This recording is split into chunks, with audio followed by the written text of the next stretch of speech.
Enfrentar a dor física e emocional de uma doença grave é uma tarefa delicada, tanto para o paciente quanto para a família, para os cuidadores.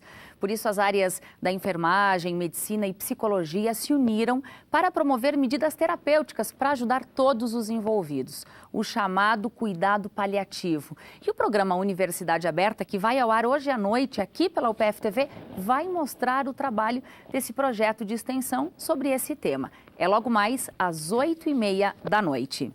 Estudantes dos cursos da área da saúde, da UPF, e também pessoas interessadas em aprimorar seus conhecimentos em dissecção anatômica, a Universidade de Passo Fundo realiza pela primeira vez um curso nessa área. A atividade é só para acadêmicos e começa nesta sexta-feira no prédio da Morfologia aqui no Campus 1. As inscrições seguem até quinta e podem ser feitas pelo site upf.br/agenda. Outras informações você consegue pelo telefone e também pelo e-mail que aparecem aí na tela. A semana começa com céu nublado e não está descartada a possibilidade de chuva para os próximos dias. Veja mais na previsão do tempo para amanhã e também já para quarta-feira.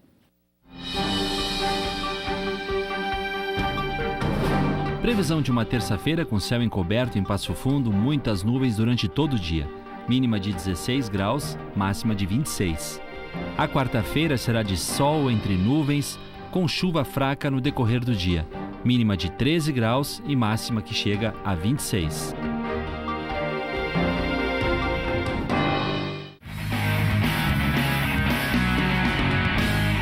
O ciclista Ricardo Machado, atleta apoiado aqui pela UPF, competiu ontem no Campeonato Pan-Americano de Mountain Bike Maratona na Costa Rica. A prova contou com os melhores ciclistas do continente. A etapa teve uma distância de 64 quilômetros e foi disputada com dificuldade de subida, que chegou aí a mais de 2.700 metros. Ricardo chegou em quarto lugar. Ele retorna ao Brasil amanhã e já começa a preparação para competir em Garibaldi no dia 23 deste mês. Essa prova vale pontos para o ranking nacional da Confederação Brasileira de Ciclismo. Bom, e a partir de hoje nós vamos conversar com os prefeitos eleitos da região de abrangência aqui da UPF-TV. Teremos aqui no estúdio os eleitos em Marau, Carazinho, Palmeira das Missões, Sarandi e Soledade. Começamos hoje com o prefeito reeleito de Passo Fundo, Luciano Azevedo, e quem vai conduzir as entrevistas é a jornalista Zulmara Colucci. Zulmara. A gente recebe aqui no estúdio da UPF-TV o prefeito reeleito de Passo Fundo, Luciano Azevedo, pelo PSB. Prefeito, em primeiro lugar, parabéns pela vitória. E eu começo a nossa conversa relembrando alguns números. Quando o senhor foi eleito pela primeira vez prefeito de Passo Fundo, o senhor fez a diferença entre o que o senhor fez agora e a diferença entre o que o senhor fez a primeira vez é de 45 mil votos. A diferença do segundo colocado nessa eleição é de 65 mil votos. São números extraordinários. Pela primeira vez, um candidato, um prefeito, faz um número desses numa eleição. O senhor ficou surpreso com esse resultado? Bom, primeiro, bom dia, Zulmara, é um prazer estar aqui com vocês. O resultado ele é o resultado do trabalho que foi feito em 4 anos, né? Claro, somado ao esforço de todos aí na campanha eleitoral. E eu fiquei, sim, surpreso com o resultado final, né? Nós esperávamos, trabalhamos para vencer, eu e o João Pedro, imaginávamos fazer uma vitória consistente, mas nos surpreendemos com o tamanho dessa vitória, nos surpreendemos positivamente. Isso é sinal do reconhecimento ao trabalho que foi feito, mas também a responsabilidade que temos novamente renovada nessa relação com a cidade. E nessa avaliação inicial, a que o senhor atribui esse resultado? Acho que o grande acerto é o acerto do governo, né? Como eu dizia na campanha, nós fizemos muito, mas não fizemos tudo. Mas esse muito é muito mais do que as cidades brasileiras vêm fazendo, especialmente num período de crise. As reeleições foram muito difíceis nessa eleição. Os prefeitos não se reelegeram. E o grande acerto foi na montagem do governo, um secretariado técnico com um método novo, prazos, indicadores, cobrança permanente de resultados, que foi compreendida pela comunidade porque a grande maioria daquilo que se esperava acabou acontecendo, acabou sendo feito. Bom, em time que está ganhando, a gente não mexe. Esse secretariado técnico, ele vai ser mantido na próxima gestão? O secretariado será técnico, né? Menos política e mais resultado é o que nós queremos na prefeitura. A prefeitura tem que pensar para fora da prefeitura, ela tem que pensar no cidadão que está lá esperando o serviço público. Isso se faz com pessoas que conhecem a sua área, que têm especialidade naquela área onde vão trabalhar. Nós pretendemos continuar com esse método e com esse modelo. Mas algumas mudanças estão previstas ou ainda é muito cedo? É cedo. Eu pretendo conversar com o João Pedro, que é o vice-prefeito. Aliás, estou muito feliz em tê-lo ao meu lado, como já tive o Juliano antes. Não tenho dúvida de que nós teremos um grande vice-prefeito. Nós vamos conversar primeiro entre nós e depois ouvir, né? Mas a ideia é ter um secretariado que seja técnico independente da sua composição. Governar com a grande maioria na Câmara de Vereadores, 18 vereadores, também é algo inédito para o município. Dá mais tranquilidade ou pode haver aí mais problemas para acomodar os interesses dos partidos que lhe apoiam? Não, eu acho que todos se conhecem, né? Eu conheço aos vereadores e aos partidos e eles também conhecem o meu estilo, o meu jeito de trabalhar, a minha forma de trabalhar. Eu acho que a Câmara de Vereadores recebeu um recado claro, viu, Zumara? Quem só criticou, quem só atacou, quem só bateu, acabou ficando fora, né? Embora tenhamos também alguns nomes importantes, qualificados, que ficaram fora. O que eu acho que a cidade espera da Câmara é uma Câmara colaborativa, participativa, solidária, inclusive nas dificuldades. Um novo jeito de fazer política se impõe também na relação do Executivo e do Legislativo. Mas eu não tenho dúvida de que nós teremos uma relação tranquila. O senhor disse que fez muito, não fez tudo, fez grandes obras.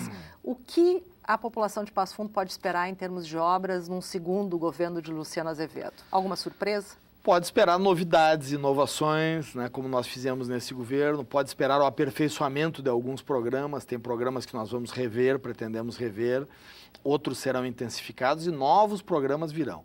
Nós pretendemos continuar governando com programas que integrem as secretarias e que deem resultado lá na frente, né? Como deu, por exemplo, o Meu Bebê, Meu Tesouro, que fez desabar a mortalidade infantil. É nessa linha que nós vamos seguir trabalhando. Mesmo o Brasil enfrentando uma dificuldade econômica extraordinária e muito grande, prefeito? Sim, eu sou otimista, viu, Zumara? A crise um dia vai acabar. Mesmo que a previsão seja de que 2017 ainda nós tenhamos dificuldade no cenário brasileiro, nós teremos 4 anos pela frente para realizar, apresentar os resultados para a comunidade e seguramente nós vamos trabalhar com os olhos voltados no futuro para que Passo Fundo seja uma cidade moderna, conectada com o mundo e principalmente uma cidade onde as pessoas possam ser a prioridade. Prefeito, obrigada pela sua presença aqui e mais uma vez parabéns pelo resultado. E amanhã a gente vai receber aqui na UPF TV o prefeito eleito de Marau, Iura Kurtz, do PMDB. Thaís. Obrigada, Zumara. Nos últimos 5 anos, o mercado de trabalho para pessoas com deficiência cresceu 20%. Isso porque as empresas com mais de 100 empregados precisam oferecer entre 2% e 5% de vagas para essas pessoas. A nossa equipe foi conferir a rotina de 2 trabalhadores aqui de Passo Fundo com diferentes deficiências. Eles superaram o preconceito e seguem firmes nas suas funções. A deficiência ela não é uma limitação. Eu acho que as pessoas é que acabam vendo, as pessoas que possuem deficiência como limitadas. O Lucas tem razão. Quem foi que disse que as pessoas com deficiência não podem ter uma vida normal? Trabalhar, estudar, praticar esporte, simplesmente viver com dignidade. Afinal de contas, é direito de todo cidadão. Na teoria funciona, só que na prática é muito diferente. O Lucas teve sorte, conseguiu entrar no mercado de trabalho, até enfrentou o preconceito, sofreu, mas superou e hoje é responsável pelo gerenciamento das aquisições do acervo da Biblioteca Central da UPF. O mercado ele se obrigou. Ele, na verdade, se obrigou a ser aberto, a ser um pouco mais aberto às pessoas com deficiência. Mas eu acredito que ainda assim tem muitas restrições, tem muitas limitações com relação a isso. Eu acho que muitas das empresas ainda têm um certo preconceito, principalmente com algumas pessoas dependendo da deficiência. Infelizmente, o Lucas faz parte do grupo das exceções. Com 22 anos, há 4 trabalhando na UPF e formado em publicidade e propaganda, o problema nos joelhos não foi determinante para conseguir ou não um emprego. Mas o caso dele não reflete a situação dos demais. Uma lei teve que ser criada em 1991 para obrigar as empresas com mais de 100 funcionários a destinar de 2 a 5% das vagas para pessoas com algum tipo de deficiência. E mesmo assim, ainda tem preconceito. A maioria das empresas não cumpre essa cota ou tem dificuldade de manter o seu trabalhador, pessoa com deficiência, na função. Então, hoje a realidade que a gente tem aqui em Passo Fundo e é a realidade nacional, né, é de vários trabalhadores com deficiência que ingressam nas empresas, mas têm dificuldade de permanecer na sua função, e muitas vagas destinadas a esses trabalhadores com deficiência não vêm sendo ocupadas. Isso porque as empresas querem que o funcionário se adapte ao trabalho, quando na verdade deveriam adaptar a função ao trabalhador com deficiência. Essa rede de supermercados adotou essa medida e consegue manter a média de 70 empregados nas lojas. Eles passam por treinamentos e executam o trabalho que estão aptos a desenvolver. Nós temos várias pessoas e com várias limitações, né? Desde uma deficiência intelectual até transtornos de humor. A gente sempre conversa, chama no RH, se precisar conversa com a família também, sempre para que ele consiga atingir as expectativas da empresa e ele se sinta bem também trabalhando com a gente, que é o mais importante. O Rafael tem 34 anos e foi diagnosticado com esquizofrenia, uma doença mental que causa delírios e alucinações, entre outros sintomas. O Rafael trabalha aqui há 7 meses e repõe os produtos nas prateleiras. Treinado pela empresa e bem recebido pelos colegas, ele garante que não enfrenta muitas dificuldades. Para mim está sendo muito gratificante, bem interessante até porque está sendo bom para mim, eu posso ter meu próprio sustento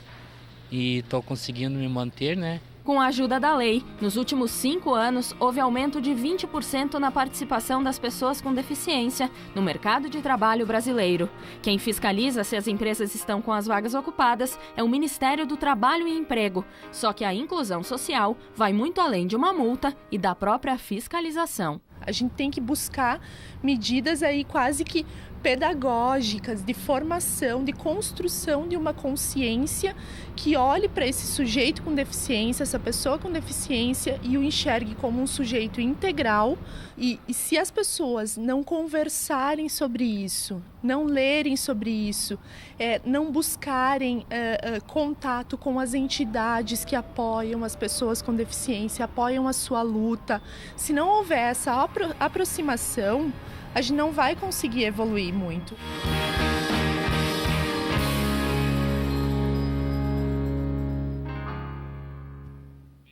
Por hoje, a gente fica por aqui, mas a semana está só começando e tem muito conteúdo lhe esperando. A gente se vê então amanhã.